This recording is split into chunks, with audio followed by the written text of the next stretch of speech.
Maar op een zekere keer, dat waren zo 3 mannen die waren blijven zitten. Daarna koolputter, een van in de winterklas en ook nog een jonge koolputter. En die mannen, wat pinten gedronken, die waren tegen die op, zo aan het klappen over een put.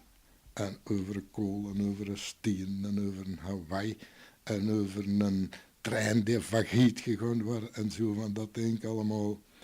En dan zegt de ene, maar stof, zeggen ze, ja, die stof, hè.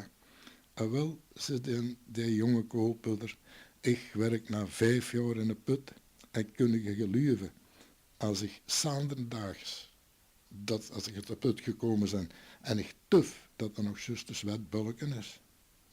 Oh, ze de anderen, ik heb 10 jaar put, jong. En wacht nog eens even. Als ik ga pissen, dat is juist Chinese ink, zo zwart ziet hij.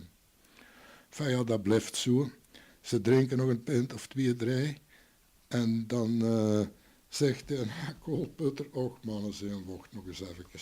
Ik heb 20 jaar put. Ah wel, en als ik thuis in huis een laat vliegen, dan is het 3 dagen donker.